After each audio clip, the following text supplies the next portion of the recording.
اگر آپ نے ابھی تک ہمارا چینل سبسکرائب نہیں کیا تو فوراً سبسکرائب کا بٹن دبائیں اور بیل آئیکن کو دبانا ہرگز مت بھولیں تاکہ ایسی دلچسپ ویڈیوز آپ تک پہنچتی رہیں۔ فالج کی وجوہات۔ فالج ایک ایسی بیماری سمجھی جاتی ہے جس کا کوئی علاج نہیں۔ یہ تاثر بالکل غلط ہے۔ دماغ کی شریانوں میں رکاوٹ آ جانا جس کی وجہ سے دماغ کو خون کی سپلائی کا متاثر ہونا فالج کہلاتا ہے۔ شوگر، بلڈ پریشر، موٹاپا، سگریٹ نوشی، تمباکو، شراب نوشی، دل کے والو کی خرابی ایسی بیماری کے رسک ہوتے ہیں۔ پاکستان میں فالج کے مریضوں کی شرح 40% سے تجاوز کر چکی ہے۔ 10 لاکھ لوگ تقریباً فالج کی وجہ سے کسی نہ کسی معذوری کا شکار ہیں۔ فالج 2 قسم کے ہوتے ہیں، ایک وہ جس میں دماغ خون کی شریانوں کا بڑھ جانا، دوسرا دماغ کی خون کی شریانوں میں کسی رکاوٹ کا آ جانا۔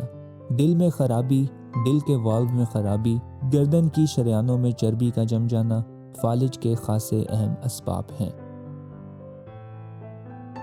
فالج کی علامات: اچانک منہ ٹیڑھا ہو جانا، کسی بھی ایک طرف کا ہاتھ پاؤں کا کام نہ کرنا، آواز کا متاثر ہونا۔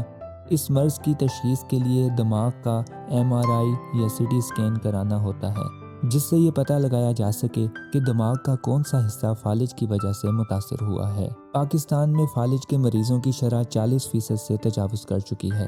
آئندہ برسوں میں فالج پاکستان کی چوتھی بڑی بیماری بن جائے گی۔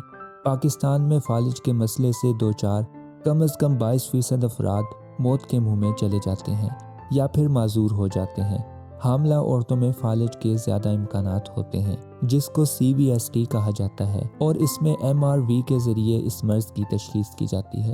بچوں میں فالج کی وجہ دماغ کا انفیکشن، دل کے والو کا مسئلہ، خون کی خرابی ہوتی ہے۔ دنیا میں ہر 4 میں سے 1 فرد کو کبھی بھی زندگی میں فالج ہو سکتا ہے۔ اس سے بچاؤ ممکن ہے۔ فالج سے کیسے محفوظ رہا جائے؟